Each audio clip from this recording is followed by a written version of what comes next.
하나님의 도는 완전하고 여호와의 말씀은 순수하니 그는 자기에게 피하는 모든 자의 방패시로다. 아멘.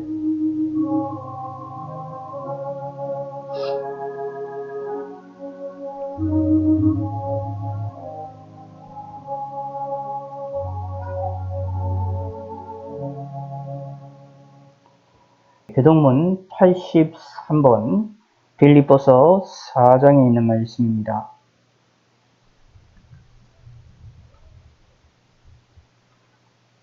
빌립보서 4장 83번입니다. 주 안에서 항상 기뻐하라. 내가 다시 말하노니 기뻐하라.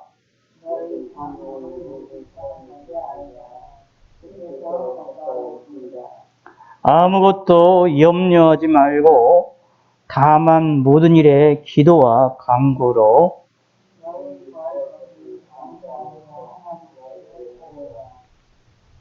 그리하면 모든 지각에 뛰어난 하나님의 평강이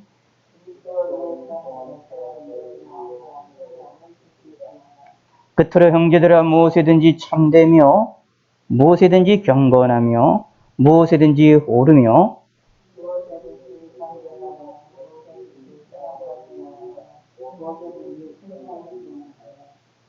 무슨 덕이 있든지 무슨 기림이 있든지 이것들을 생각하라. 그리하면 평강의 하나님이 너희와 함께 계시리라. 아멘. 사도신경 내용으로 살아계신 하나님께 우리 신앙을 고백하시겠습니다. 전능하사 천지를 만드신 하나님 아버지를 내가 믿사오며 그 외아들 우리 주 예수 그리스도를 믿사오니 이는 성령으로 잉태하사 동정녀 마리에게 나시고 본디오 빌라도에게 고난을 받으사 십자가에 못 박혀 죽으시고 장사한 지 사흘 만에 죽은 자 가운데서 다시 살아나시며 하늘에 오르사 전능하신 하나님 우편에 앉아 계시다가 되려서 산자와 죽은 자를 심판하러 오시리라. 성령을 믿사오며 거룩한 공유와 성도가 서로 곁하는 것과 죄를 사하여 주시는 것과 몸이 다시 사는 것과 영원히 사는 것을 믿사옵나이다. 아멘. 누가복음 10장 25절에서 28절. 누가복음 10장 25절입니다. 어떤 율법사가 일어나 예수를 시험하여 가로되 선생님 내가 무엇을 하여야 영생을 얻으리이까? 예수께서 이르시되 율법에 무엇이라 기록되었으며 네가 어떻게 읽느냐? 대답하여 가로되 내 마음을 다하며 목숨을 다하며 힘을 다하여 뜻을 다하여 주 너의 하나님을 사랑하고 또한 내 이웃을 내 몸과 같이 사랑하라 하였나이다. 예수께서 이르시되 내 대답이 옳도다. 이를 행하라. 그러면 살리라 하시니. 아멘. 하나님 아버지여 감사합니다. 오늘도 이 시간에 주일을 맞이해서 하나님께 나옵니다. 이렇게 어렵고 근심과 걱정이 많은 시기를, 이 환난의 시기를 우리가 통과하고 있사온데에 하나님의 은혜가 하루 저희들에게 임하여 주셔서 우리가 건강하고 강건하게 지낼 수 있게 해주심을 감사를 드립니다. 이 어려운 시기에 우리의 마음에 평안함을 주시고 우리의 환경에 평안함을 주시고 우리에게 안전함을 주심을 감사를 드립니다. 영육간의 강건함을 허락하여 주시고 주님 안에서 저희들이 승리할 수 있게 하여 주시옵소서. 여러 가지들에게 걱정과 근심들이 많이 있사온데에 걱정과 근심들을 하나님께서 해결하여 주시옵고 우리가 하나님을 찾고 하나님을 바라볼 수 있는 계기가 되어줄 수 있게 하여 주시옵고 이 환난의 시절에 하나님을 더욱더 의지하며 나아갈 수 있게 하여 주시옵소서. 여러 가지 각종 여러 가지 일들로 인하여 함께하지 못하는 성도들을 긍휼을 베풀어 주시고 온라인으로 함께할 때도 하나님이 역사하여 주시고 마음을 더욱더 하나님께 경건하게 나아갈 수 있게 하여 주시옵고 간절함을 갖게 하여 주시옵소서. 오늘의 모든 시간들을 함께 하시고 은혜를 베풀어 주시고 은총을 베풀어 주시옵소서. 참으로 추석 명절 기간에 많은 이들이 이동을 하며 또 때로는 많은 이들이 하나님께 죄악을 범하는 날이 되어지기도 합니다. 우리의 죄악을 용서하여 주시옵고 우리의 악함을 용서하여 주시옵소서. 뿐만 아니라 많은 이동으로 인하여 전염병이 확산이 될 수 있는 위험에 있는 순간입니다.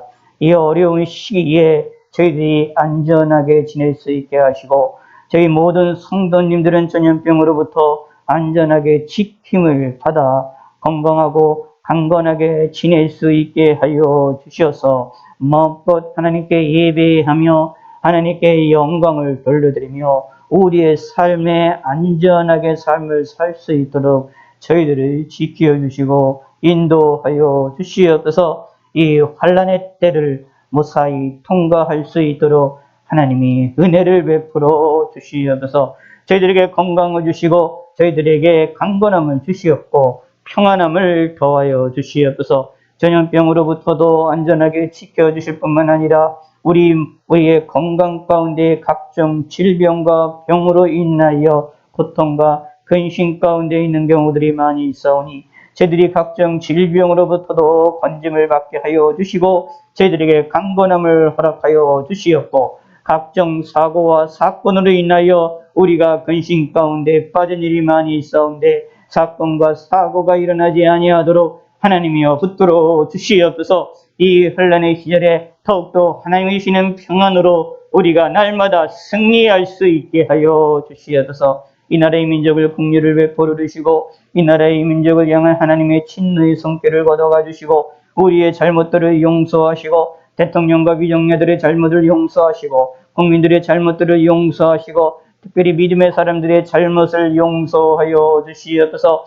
참되게 주님께 회개할 수 있게 하시고 하나님을 온전히 바라볼 수 있게 하나님 인도하여 주시옵소서.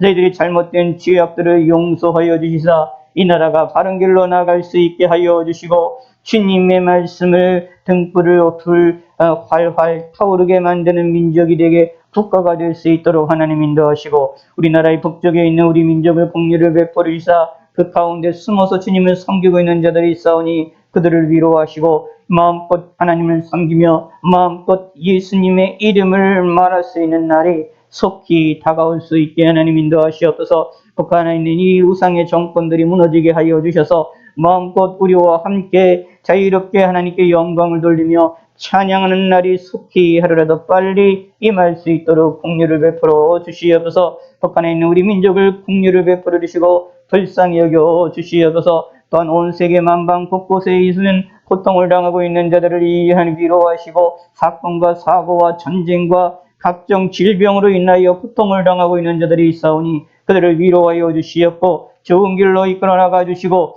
특별히 믿음의 사람들을 붙들어 주시고 주님의 몸된 교회들을 지켜 주시옵소서. 이 전염병으로 인하여 하나님께 나오지도 못하며 하나님께 예배드리지도 못하며 또 목숨의 위협을 당하고 있는 성도들도 많이 있사오니 그들을 위로하여 주시고 하나님 앞에 다시 나와 예배할 수 있는 시간을 주시고 기회를 허락하여 주시고 목숨의 위협을 받는 성도들은 하나님이 속히 회복을 시켜 주셔서 하나님께 건강함으로 하나님께 예배하며 영광 돌리시는 날이 일어날 수 있게 하시고 전염병으로 인하여서 고통을 당하고 있는 교회들과 문을 닫고 있는 교회들과 어려움을 당하고 있는 교회들이 너무나 많이 있사오니 그들을 위로하시고 그들의 성도들을 하나님이 지키시고 긍휼을 베풀어 주시고 주의 사자들을 하나님이여 붙들어 주시고 인도하여 주시옵소서. 하나님의 은혜를 베풀어 주시고 은총을 베풀어 주시고 하나님의 은혜를 충만하게 받으며 이 세상을 살아나가는 데에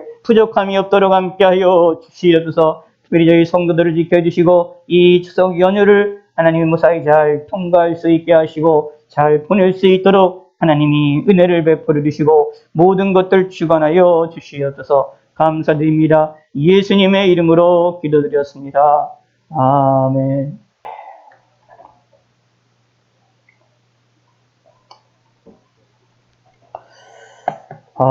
오늘은 이제 누가복음에 있는 이 말씀을 우리가 함께 10장에 있는 말씀을 함께 보기로 합니다. 누가복음 10장 25절에서 28절에 있는 이 말씀인데, 이 말씀도 우리에게 유명한 말씀이 되어지기도 합니다. 이 말씀을 통해서 우리의 인생에 우리가 어떻게 삶을 살아나가야 하는지를 하나님이 우리에게 알려주고 있는데, 어떤 한 율법 교사가 있습니다. 율법을 가르치는 교사다라는 이야기죠. 율법을 가르치는 교사는 이 당시에 율법책을 가장 많이 접했던 사람이고, 일반 백성들에게 율법에 대하여 전달하고 알려주는 사람들이고, 또 일반 백성들이 사실상 하나님의 말씀 율법책을 쉽게 접하지 못하던 시절이었기 때문에 이 율법 교사들을 통하여서 하나님 말씀이 전달이 되어지고 가르쳐지게 되어지는 그런 시절이었다라고 보시면 됩니다. 많은 이들이 이제 글자를 읽지 못했던 그런 시대였었고, 성경을 쉽게 접하지 못했던 시대에 이 율법 교사들이 행했던 이 중요한 위치라는 것은 대단한 중요한 위치였다라는 것을 알 수가 있고, 유대인들에게 있어서 율법 교사들의 중요성은 누누이 말해도 이루 말하지 못할 정도로 중요한 위치를 차지하고 있었습니다. 그러다 보니 율법 교사들은 누구보다도 성경을 많이 알고 있었던 사람으로서 예수님에 대하여서도 궁금함이 일어나게 되어서 예수님을 시험하고자 하는 일이 벌어지게 됐습니다.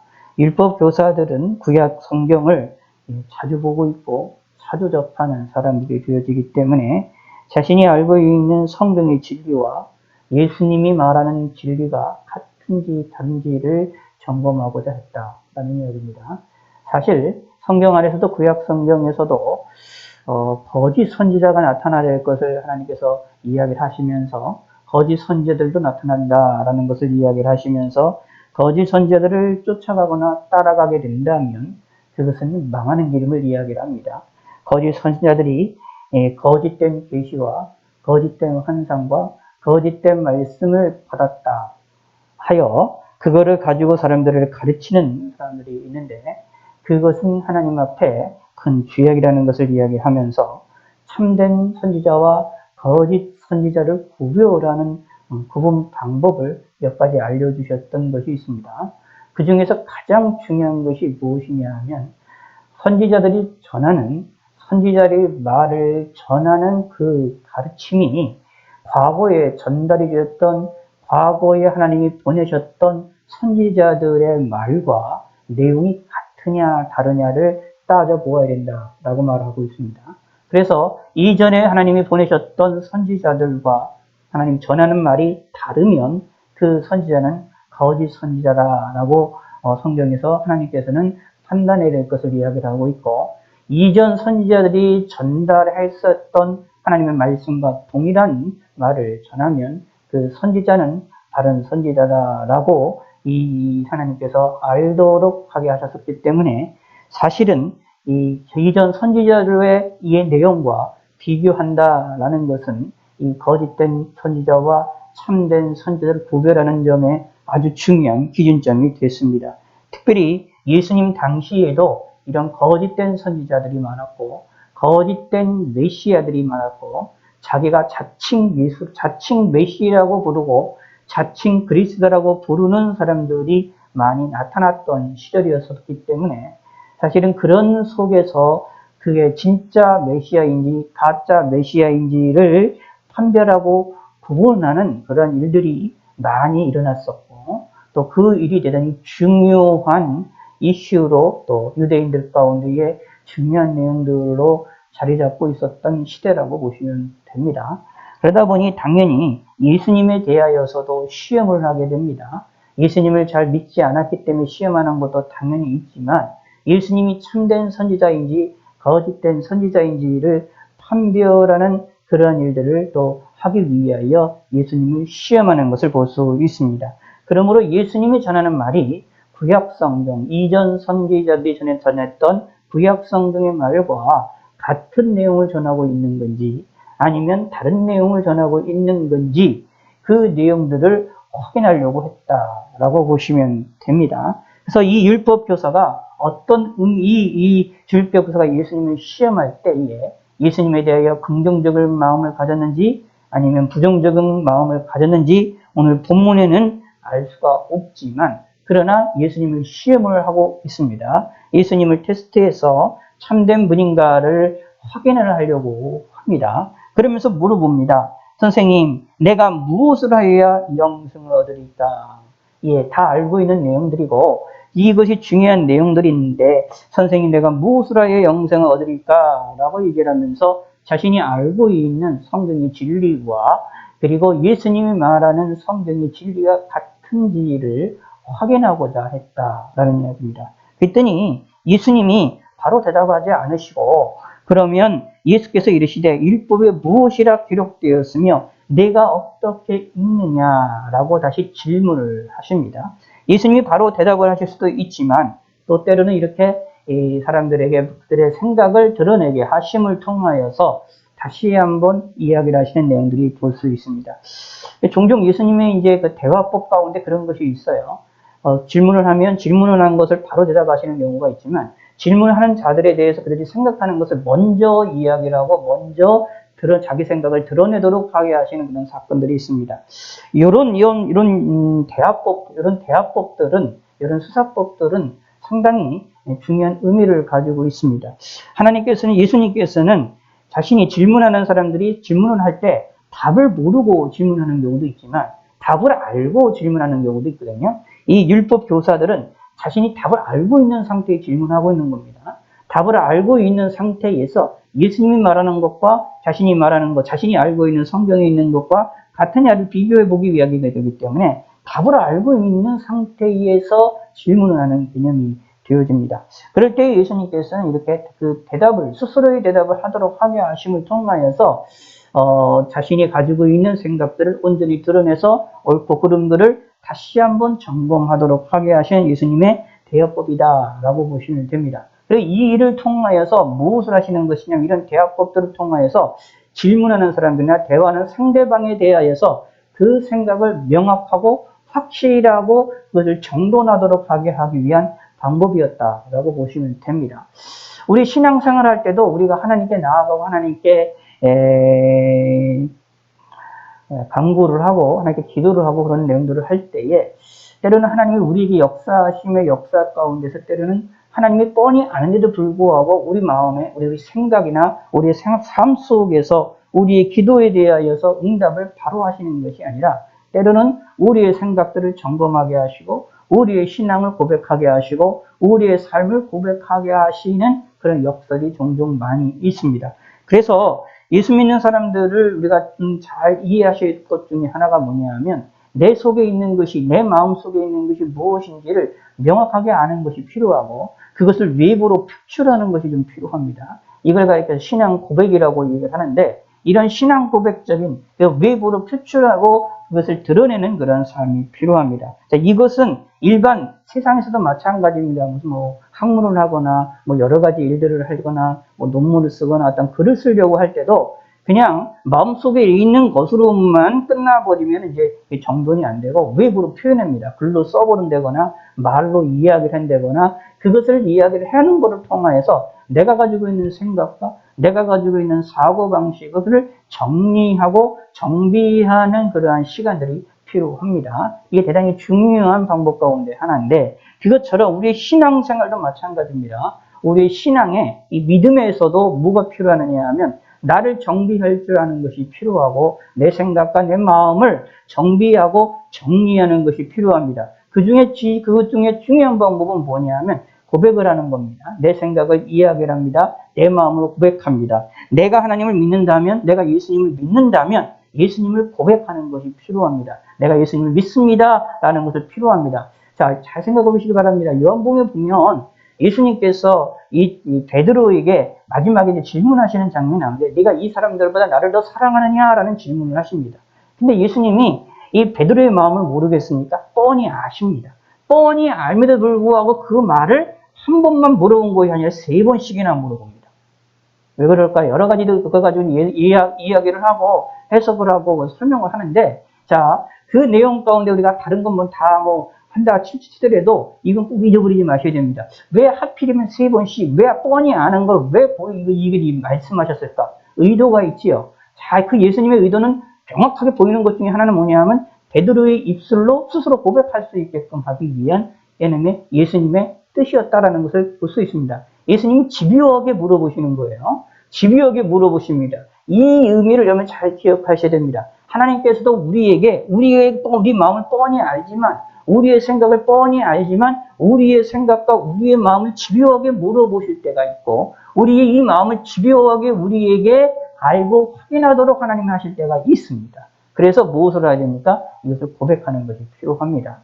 그래서 사실 어떤 의미로 보면 우리에게 기도라는 길을 열어주신 이유가 뭐냐 하면, 기도라는 것을 통하여 우리가 생각하고 우리가 원하고 우리의 원하는 소원들이 있는 것들을 우리 입으로 고백하고 우리의 생각으로 고백하고 우리가 외부로 표출하기를 하나님이 원하시는 것이라고 보시면 됩니다. 근데 이게 이상한 게 아니라 이게 주님의 뜻이고 이게 하나님의 뜻이었다라는 것을 아실 필요가 있고, 그거를 통하여 무엇을 하느냐? 나에게 유익이 되어지는 것이다 라는 얘기입니다. 나에게 도움이 되어진다 라는 이야기입니다.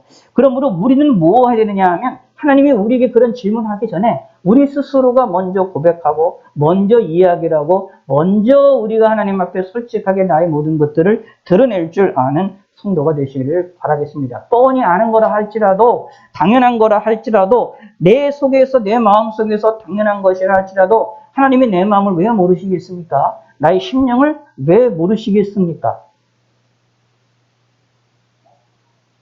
근데 그것을 외부로 고백하시고 드러내시기를 바라겠습니다. 율법 교사가 예수님에게 와서 선생님 내가 무엇을 하여 영생을 얻으리까? 라고 질문했을 때에 그 대답을 안 갖고 있었겠습니까? 갖고 있었습니다. 질문을 합니다. 그런데 예수님은 그거에 대해서 대답을 그냥 해버리면 이 사람이 가지고 있는 것들을 외부로 표출할 시간이 없지요. 근데 오히려 질문을 통하여 가지고 있는 생각을 드러내도록 하게 하시는 것을 볼 수 있습니다. 그런 것처럼 하나님께서도 우리의 생각을 하나님 앞에 드러내기를 원하시고 우리의 마음을 드러내기를 원하신다라는 얘기입니다. 그러므로 예수님을 믿는 믿음을 외부로 표출하시기를 바라겠습니다. 하나님께 바라보는 것들을 외부로 드러내시기를 바라겠습니다. 그것 중에 하나가 기도고, 그런 것 중에 하나가 예배이며 신앙 고백이며 여러 가지들의 표현들이 우리가 그런 것들을 고백하는 것이라고 볼 수 있습니다. 입으로 고백하시고 행동으로 고백하시고 우리의 삶으로 하나님을 고백하시기를 바라겠습니다. 드러내시기를 바라겠습니다. 그것이 하나님이 우리에게 주시는 은혜 가운데 하나다라고 볼 수가 있습니다. 왜냐하면 우리가 뻔히 아는 거라 할지라도, 뻔히 아는 것이라고 할지라도 우리는 연약하다는 생각을 잊지를 마시고, 내 마음이나 내 의지나 이 모든 것들이 나는 연약하기 때문에 쉽게 쓰러지고 넘어질 수가 있거든요.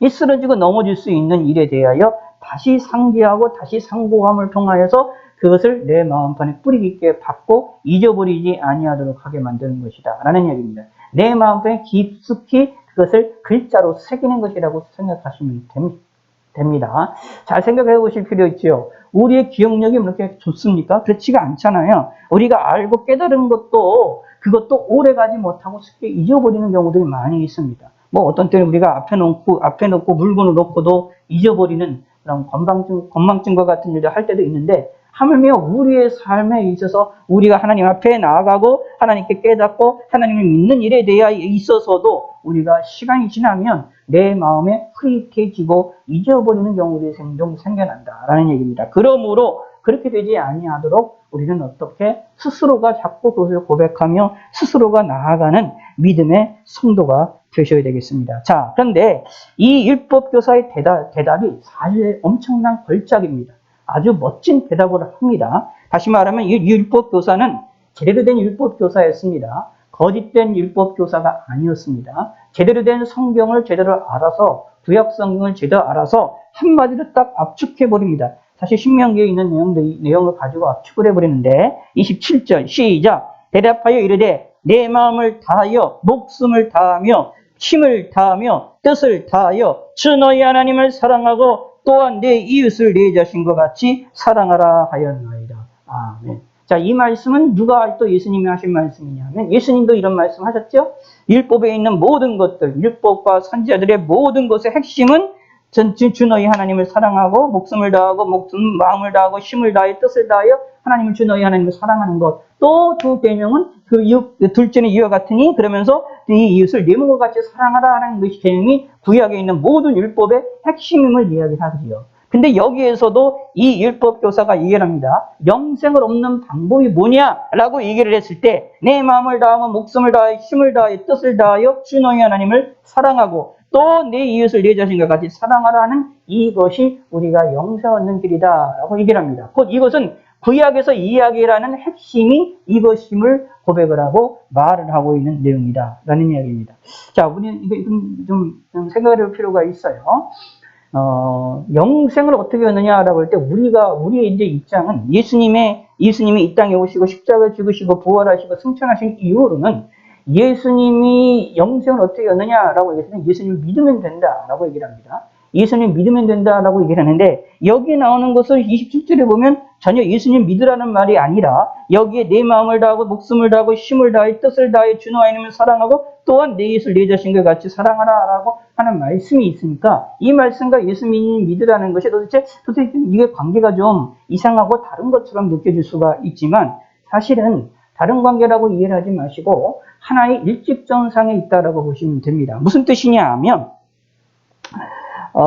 이렇게 이게 이제 신학적으로 얘기하면 계시의 점진성이라는 것인데 하나님이 계시를 드러내시는 것에 있어서 과거에 드러내실 때는 그림자처럼 조그맣게 드러내시지만 점점 시간을 따라서 더 명확하고 더 확고하게 하나님께서 계시하시고 드러내시고 나타내시는 것이다 라는 사실을 좀 이해를 하실 필요가 있습니다. 예를 들어서 창세기 3장에는 예수님이 이제 여자의 후손에 대한 이야기를 하면서 타락한 타락한 아담에게 말씀하시면서 이 여자의 후손에 대한 걸 통하여서 이제 구원에 대한 것을 메시아에 대한 약속들을 하시는데 그때에 그 메시아가 어떻게 해요? 유대인들 가운데 아브라함의 후손으로 오실 거라는 걸 미리 얘기하시느냐? 그거 말씀을 안 하세요. 아브라함 때 가셔서 말씀하시고 그다음에 다윗 때 가서 말씀하셨을 때야 그때 가서야 다윗의 후손으로 예수님이 메시아를 보내겠다고 말씀을 하십니다. 그리고 또 예수님이 이 메시아가 어디에 태어날 거냐? 베들레헴에 태어날 거라는 것도 후대에 말씀하십니다. 예수님이 아브라함과 이삭과 야곱의 후손으로 그리고 다윗의 후손으로 오시겠다라는 메시아에 대한 이 약속이 아담과 하와에게 미리 그것을 알게 하셨느냐? 그렇지를 않죠. 노아에게 미리 그걸 알게 하시느냐? 그렇지를 않습니다. 아브라함에게 말씀하셨을 때도 그의 자손 가운데 그런 것이 나타날 것이라 확실하게 알게 하시느냐? 명확하게 말씀하지 않으셨습니다. 베들레헴이라는 동네에서 태어나실 것이다. 자네에게 명확하게 말씀하지 않으셨습니다. 메시아가 와서 십자가에서 죽으실 것이다. 라는 것에 대하여서 성경에 이야기가 되어져 있고 구약에서 약속이 되어져 있지만 신약에서 말하는 것처럼 명확하게 그것이 드러나거나 나타나 있지를 않습니다. 이게 무엇이냐 하면 계시의 점진성이라고 보시면 됩니다. 그래서 마찬가지입니다. 영생을 어떻게 얻게 됩니까? 라고 이야기를 할 때도 이 구약, 이 당시는 예수님의 계시로서 마지막 계시인 예수님이 완전히 드러나셔서 그걸 드러내서 이야기를 하시고 그것을 이제 드러내서 말씀하시는 그 시대 속에서 예수님의 십자가 사건과 예수님의 부활의 사건을 아직 경험하지 못한 시대 가운데 있는 사람들이기 때문에 여기서 영생을 얻으리까라는 얘기는 구약 성경에서 말하는 영생을 얻는 방법을 명확하게 여기서 이야기한 거라고 보시면 됩니다. 이것을 통하여 이것을 지나서 자연스럽게 예수님과 연결이 된다라고 보시면 됩니다. 자, 그러므로 사실 이 두 가지가 여기 나와 있는 본문에 나와 있는 영생을 얻는 방법과 예수를 믿으면 영생을 얻게 된다라는 방법이 서로 간에 그것이 부딪히는 관계가 아니라 같이 함께 움직여 나가는 방법이다라고 보시면 됩니다. 성경에서 이렇게 말합니다. 이 고린도전서에서 믿음, 소망, 사랑 이 세 가지는 항상 있을 것인데 라고 말하고 있죠. 믿음은 믿는 자들은 그 안에 사랑이 있고 사랑 있는 자들은 소망이 있습니다. 이 세 가지가 함께 움직여 나가는 것을 볼 수 있습니다. 그래서 사실 여기에 내 마음을 다하고 목숨을 다하고 힘을 다하고 뜻을 다하여 주 너희 하나님을 사랑하고 라는 말이 나오는데 이 사랑한다 라는 말에는 결국은 뭐냐면 하나님을 믿으라 라는 말과 연결이 되는 겁니다. 하나님을 소망하고 하나님을 사랑하고 하나님을 믿으라는 것과 같이 그 안에 포함이 되어 있는 것으로 이야기를 해두고 보시면 된다라는 얘기입니다. 하나님을 믿어야 하나님을 사랑할 수 있고 하나님을 사랑해야 믿을 수 있고 하나님을 믿어야 소망할 수 있고 사랑할 수가 있게 되는 관계 바로 이 관계가 되어진다라는 얘기입니다. 그러므로 구약에서 하나님의 영생을 어떻게 얻느냐? 우리의 모든 마음을 다하고 목숨을 다하고 힘을 다하고 뜻을 다하여 하나님을 사랑할 때에 영생을 얻게 되어진다라는 이야기입니다. 근데 그것이 무엇으로 나타나느냐 하면 신약의 완전하게 계시로서 예수님을 통하여 나타나게 되어지는 것이다 라는 얘기입니다. 그러므로 구약에서 말했던 하나님을 사랑하는 방법에 하나님의 사랑하는 방법의 핵심이 그 메시아를 통한 구원에 대한 약속이 되어짐으로 통하여서 신약에 들어와서 그 약속이 성취가 되는 예수님을 통하여 나타나는 것이다 라는 것이지요. 그러므로 이 본문과 주 너희 하나님을 사랑하는 말과 주 예수님을 믿으라는 말이 사실은 같은 큰 계시의 선상에서는 같은 선상 안에 있는 개념으로 이해를 하시면 됩니다. 그러므로 그것이 다른 내용이 아니라 같은 내용이라고 볼 수 있지요. 동시에 이것은 우리에게 구약 성경뿐만 아니라 신약 성경 전체를 통하여 하나님이 우리에게 알려주시는 내용의 말씀의 핵심적인 내용이라는 사실을 우리는 기억하실 필요가 있습니다. 하나님께서는 우리를 향하여 말씀하십니다. 주 너희 하나님을 사랑하라 라고 우리에게 말씀하고 계십니다. 이것이 성경의 핵심이라고 보시면 됩니다. 예수님을 믿으라 라는 말이 사실은 뭐냐면 하나님을 사랑하라 라는 이야기입니다. 하나님을 믿으라 라는 얘기입니다. 예수님이 누구입니까? 하나님이시기 때문입니다. 성자 하나님이시기 때문이다 라는 이야기입니다. 하나님을 사랑할 때 어떻게 사랑하냐? 하나님을 믿을 때 어떻게 믿느냐? 하나님을 소망할 때 어떻게 소망하냐? 내 마음을 다하여 목숨을 다하여 힘을 다하고 뜻을 다해야 된다 라는 이야기입니다. 우리의 마음을 다한다. 우리의 모든 우리의 영혼을 하나님께 초점이 맞춰야 되고 목숨을 다한다. 내 목숨을 버리고 주님을 섬겨야 된다. 힘을 다하고 뜻을 다해야 된다. 우리의 생각과 마음을, 우리의 노력들을 최선을 다하여 하나님을 사랑하는 일에 바쳐야 된다 라는 얘기입니다. 그렇게 될 때, 그런 삶을 살 때는 무엇이 되느냐? 우상을 멀리하게 되고 죄악을 멀리하게 되고 하나님의 말씀대로 살고자 한다 라는 얘기입니다. 그러면서 말합니다. 하나님을 사랑하고 또 내 이웃을 내 자신과 같이 사랑하였으니, 다시 말하면 하나님을 사랑한다면 하나님이 사랑하시는 백성들을, 이웃을 사랑할 수밖에 없다라는 이야기입니다. 하나님을 사랑하는 것, 하나님을 믿는다고 한다면 그 믿음이 외부로 표출되는 것은 당연한 것이다 라는 얘기입니다. 이 사랑이 하나님을 위를 사랑하고 하나님께는 그러니까 수직적인 관계에서는 하나님을 사랑하고 수평적인 관계는 사람을 사랑하는 관계가 되어진다라는 얘기입니다. 근데 먼저가 하나님이죠. 근데 하나님과의 관계가 이루어지면 자연스럽게 수평적인 관계가 이루어지는 겁니다. 수평을 먼저 우리는 가는 게 아니라 수평은 이게 자연스럽게 뒤따라오는 관계로 이야기가 되고 사실은 이 두 개가 하나로 이렇게 뭉쳐지게 되어집니다. 왜냐하면 하나님이 어떻게 우리에게 나타나시고 우리에게 역사하시느냐 하면 이웃들을 통하여 역사하시기 때문입니다. 사람들을 통하여 역사하시기 때문입니다. 하나님이 우리에게 움직이시고 우리에게 역사하시고 우리에게 응답하시고 우리를 이끌어 나가시고 우리를 인도하시고 우리를 도우실 때에 누구를 통하여 도우시느냐? 이웃을 통하여 도우십니다. 그래서 이제 성경에서 보면 살인죄 같은 것들, 남을 미워하지 말라는, 미워하는 죄들, 이런 것들에 대하여 강력하게 죄라고 이야기를 하고, 그거 하지 말라고 명령하시는 이유들이 그래서 그런 겁니다. 원수까지 사랑하라 라고 말씀하시는 이유들이 왜 그러느냐 하면 이런 이유들 때문에 그렇습니다. 하나님의 역사는, 하나님의 도우심의 역사는 우리에게, 우리 주위 사람들을 통하여, 이웃들을 통하여 우리에게 역사하기 때문이다 라는 이야기입니다. 그러므로 하나님을 사랑하는 사람이냐? 라고 한다면, 하나님을 믿는다고 한다는 사람이라고 한다면, 이웃을 사랑하는 마음도 함께 가져야 된다라는 얘기죠. 이 이야기를 아주 자신있게 이야기를 하니까 예수님께서 말씀합니다.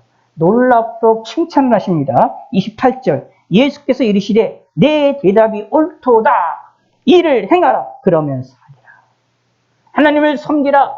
하나님을 사랑하라. 네 이웃을 네 몸과 같이 사랑하라. 이것을 행하라 라고 이야기를 하고 있습니다. 네 대답이 옳도다. 예수님도 자신도 그렇게 생각한다. 성경에서 말하는 것과 같이 동일하게 생각한다라는 얘기죠. 쉽게 얘기하면 율법 교사 입장에서 보면 자기가 성경을 통해서 배우고 익히고 깨달았던 내용과 성경의 진리의 구약 성경의 진리의 핵심적인 내용과 예수님이 말씀하시고 예수님의 내용이 말하는 것을 동일하다라는 사실을 깨달은 겁니다. 그걸 알게 된 거예요. 율법교사 입장에서 보면. 그러니까 기분이 되게 좋습니다. 예수님도 동일하게 얘기를 하고 있고 자기를 칭찬하고 있으니까 내 생각이 틀린 것도 아니고 또 예수님의 생각도 잘못된 게 아니기 때문에 예수님도 올바른 사람이구나라는 것을 알게 된 거죠. 기분이 좋습니다. 그래서 어떻게 되느냐 하면 29절에 오후 저녁에 우리가 말씀을 보게 되겠지만 29절에 그 사람이 자기를 옳게 보이려고 예수께 여짜오되 그러면 내 이웃이 누구니까? 라는 또 다른 질문을 합니다. 근데 이때의 자세가 자기를 옳게 보이려고 라는 말이 나옵니다. 자신에 대해 이 사람 기분이 얼마나 좋았는지 자신이 알고 있는 것을 예수님이 동일하게 이해하시고 예수님도 올바른 사람이라는 걸 알게 됐으니 그것도 기분 좋고 또 예수님이 자신을 칭찬하니까 또 기분 좋고 자신이 깨달은 것과 예수님이 깨달은 것과 같다라는 것을 알게 되니 더 기분이 좋으니까 자신을 더 드러내서 자신이 더 올바른 사람이라는 것을 드러내기 위하여 이웃이 누구인지를 다시 한번 질문을 하게 되는 그런 성문이 나오게 되는 것을 봅니다. 이것을 보면 율법교사가 어떻게 보면 좀 어린아이처럼 상당히 순수하다고 볼 수도 있고 어떻게 보면 조금 약간 교만함이 있다라고도 볼 수도 있지만 어쨌거나 이 율법교사의 입장에서는 자신이 예수님을 시험하러 왔다가 오히려 자기가 위로함을 받고 자기가 시험을 받고 그리고 오히려 자기가 더 힘을 얻게 되는 일이 벌어지게 되는 것을 볼 수가 있게 됩니다. 그래서 복음서들에 보면 이런 일이 종종 이렇게 일어나요. 특히 이제 요한복음의 그 대표적인 사람이 니고데모라는 사람이 있습니다. 이스라엘 이 당시에 유대인 백성들의 최고 종교 지도자들의 최고 위치에 있는 사람이고 율법 교사보다 더 높은 위치에 있는 사람이 니고데모가 이 예수님께 밤에 몰래 찾아와서 이야기를 하잖아요. 그러는 동안에 이 예수님을 통하여 새로운 것을 알게 되어져서 또 새로운 진리, 거듭남에 대한 진리를 알게 되고 그 마음 속에 마음에 품고 있었던 여러 가지 걱정과 근심 같은 진리에 관한 그런 지식들에 관한 것들이 예수님으로 인하여서 새롭게 이것이 이제 고쳐지게 되고 알게 되는 일이 벌어져서 오히려 위로함을 받게 되는 겁니다. 종종 이렇게 예수님께 찾아왔을 때는 예수님을 시험하려고 찾아왔다가 오히려 더 위로함을 받고 힘을 얻고 교정함을 받고 그리고 되어지는 사람도 있음도 성경에서 종종 찾아볼 수 있습니다.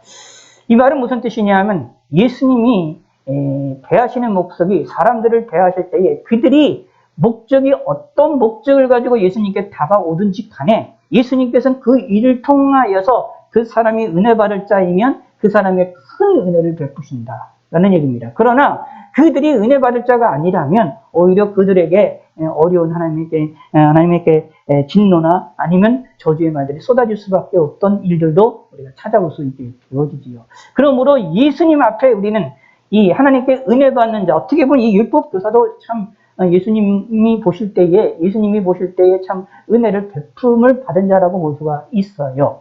이 율법 교사가 어떻게 보면 부족하기도 하고 좀 치기 어린 좀 어린아이와 같은 자신이 옳게 보이려고 참 기분이 좋아서 옳게 보이려고 하는 이런 모습들을 통하여서 어린아이 같은 그런 모습들이 보이기도 하고 동시에 예수님을 시험하고자 이렇게 다가오게 되는 이러한 또 어리석은 모습이 보여지기도 하지만 그럼에도 불구하고 예수님은 그 일을 통하여 이 율법 교사의 마음을 오히려 이를 통하여 더 위로하시고 더 확고하게 하시고 기분 좋게 만드시고 그리고 예수님 자신이 누구인지도 정확하게 명확하게 율법 교사에게 인식을 시키시는 그런 모습이 나타난다라는 이야기입니다. 이것은 우리에게도 소망입니다. 우리가 하나님께 나아갈 때 예수님께 나아갈 때에 우리가 언제나 다 하나님께 우리가 깨끗한 마음으로 좋은 동기로 예수님께 나아가고 예수님께 기도하고 예수님을 바라보고 예수님께 기도하는 나아가는 그런 신앙생활을 할 수 있느냐? 사실 그렇지가 않습니다. 우리가 때로는 우리가 연약하기 때문에 나도 모르게 하나님을 시험하는 마음으로 아니면 치기 어린 마음으로 하나님께 나아갈 수도 있고 때로는 우리가 부족한 마음으로 깨끗한 마음이 아니라 좀 더러운 마음으로 주님께 다가갈 때도 있어요. 그게 우리의 모습입니다. 우리가 하나님께 기도하고 간구할 때도 우리가 때로는 깨끗한 마음으로 하나님께 기도할 때도 있지만 어떤 때는 우리가 더럽고 지저분한 마음을 가지고 하나님께 기도할 때도 있다라는 이야기입니다. 근데 중요한 것은 그 어떤 순간이든지 간에 하나님은 우리를 사랑하시기 때문에 우리를 들어주시고 우리를 긍휼히 여기시고 우리를 불쌍히 여기셔서 우리의 연약한 것들을 예수님의 이름으로 예수님의 보혈로 채워주시고 깨끗하게 하셔서 우리를 올바른 길로 이끌어 나가 주신다 라는 이야기입니다. 이 은혜가 저와 여러분들에게 있음을 믿으시기 바랍니다. 이걸 꼭 우리 마음에 새기셔야 되고 우리 생각에 바르셔야 됩니다. 그러므로 우리가 부족하더라도, 우리가 연약한 것이 있더라도 우리가 항상 하나님 앞에 깨끗할 수 있느냐? 그렇지가 않거든요. 내 마음을 다하고 목숨을 다하고 힘을 다해 뜻을 다해 주어나 하나님을 사랑하라고 얘기했는데, 우리의 마음을 다하고 목숨을 다하고 힘을 다하고 뜻을 다하는 이 마음이 우리의 마음에 항상 있느냐? 그렇지가 않거든요. 그러므로 우리는 하나님 앞에 낙담하고 내가 주님 앞에 부족하다라고 낙담하고 실망할 때도 있지만, 그러나 걱정하실 필요가 없습니다. 우리의 힘이 연약하고 내 마음을 하나님께 다하지 못하고 내 목숨을 다하지 못하고 내 힘과 뜻을 다하지 못하는 그러한 마음으로 하나님께 나아간다 할지라도 하나님은 우리를 받아주신다 라는 얘기입니다. 이게 뭐냐 하면 하나님의 은혜입니다. 이 은혜를 충만하게 받으셨다라고 믿으시길 바라겠습니다. 그러므로 우리는 예수님의 이름을 붙잡고 우리는 담대하게 나아갈 수 있는 겁니다. 예수님의 이름을 붙잡고 하나님의 보좌 앞에 우리가 담대히 나갈 수 있는 것입니다. 이 은혜가 저와 여러분들에게 있음을 믿으시고 오늘 하루도 이러한 예수님의 은혜를 믿고 하나님께 나아가는 하루가 되시고, 이번 한 주간도 설 연휴 동안도 이 명절이 기간 동안 지내실 때도 이런 마음을 가지시고 우리의 부족한 것들을 하나님께 있는 그대로 내어놓으시고 하나님을 사랑하시고 하나님을 믿으시고 하나님을 바라보시는 믿음의 성도가 되시기를 바라겠습니다. 하나님 아버지여 감사드립니다. 율법교사가 예수님을 시험하려고 다가와서 질문을 했습니다. 이 질문을 통하여 예수님께서는 우리에게 하나님을 사랑할 때에 마음을 다하고 목숨을 다하고 힘을 다하고 뜻을 다하여 하나님을 사랑하라는 것을 알려주셨습니다. 뿐만 아니라 우리가 하나님께 주님께 나아갈 때에 우리의 뜻과 마음과 힘과 정성과 마음의 뜻을 다해서 목숨을 다하지 못하고 나아갈 때도 있다 하여도 하나님께서는 우리를 긍휼히 여기시고 우리를 향하여 은혜를 베풀어 주실 것임을 우리가 믿게 하여 주시옵소서. 이 율법교사를 향한 예수님의 놀라운 사랑이 있었던 것처럼 우리들에게도 하나님의 놀라운 사랑이 있게 되어질 줄로 믿습니다. 오늘 하도 저희를 지켜주시고 우리의 삶을 지켜주시옵소서. 예수님의 이름으로 기도드렸습니다. 아멘.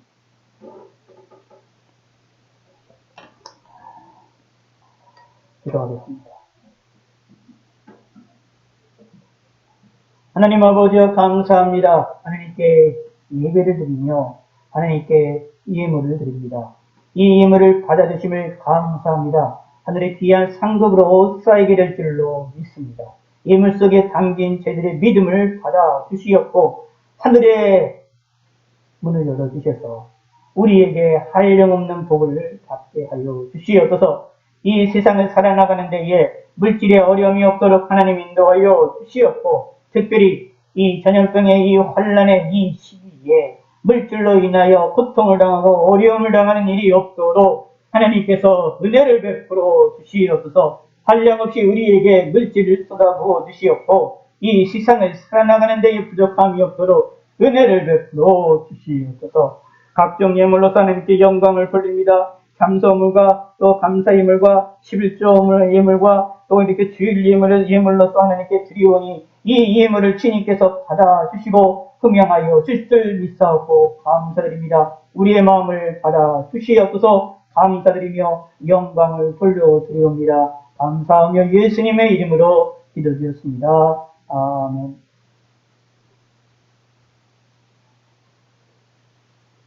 예, 방금 말씀드리겠습니다.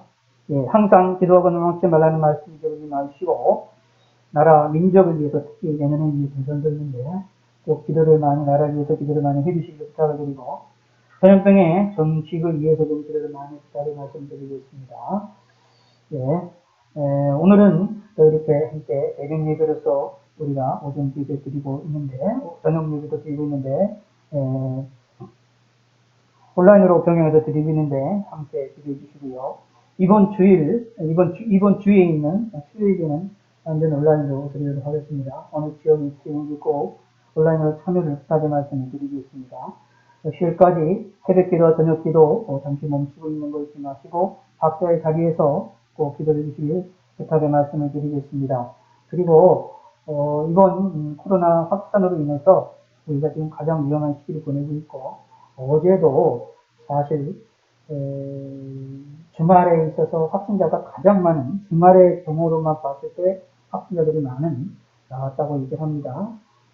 검사 수가 원래 주말이 되면 많이 줄어드는데 많이 아니기 때문에 그럼에도 불구하고 확진자들이 많이 나왔다라고 해서 걱정을 가운데 있는데 추석 연휴 기간이 전염병의 확산일 수 있는 위험이 기간임을 잊지 마시고 항상 조심하시고 어제 말씀드린 대로 움직이는 동선을 최소화하셔서 이번 추석 연휴를 좀 조심스럽게 보내시기를 부탁드려서 안전하게 지내신 이후에 우리가 다다음 주나 아니면 계속해서 하나님께 예배드리고 영광 보내는 후에 어려움이 없도록 우리가 함께 해주시기를 부탁을 말씀드리고 기도를 많이 해주시기 부탁드리겠습니다. 그리고 10월 11일에 김천교회라는 서울 소변 노예가 있게 되는데 이게 좀 가장 또 위험한 시기에 있게 될 것 같아서 걱정스럽습니다. 위에서는 기도를 많이 해주시기를 부탁의 말씀을 드리겠습니다.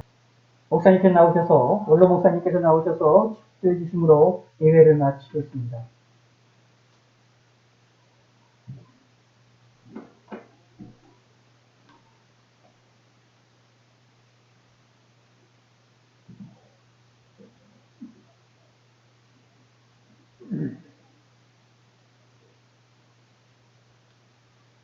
이제는 우리 주 예수 그리스도의 은혜와 하나님의 넓고 깊고 높은 사랑과 성령님의 감동감화 역사 충만 교통 유주하심 자리는 모든 무리와 나의 심령과 가정과 교회와 나는 경우에 이제로부터 영원토록 함께할지어다. 아멘.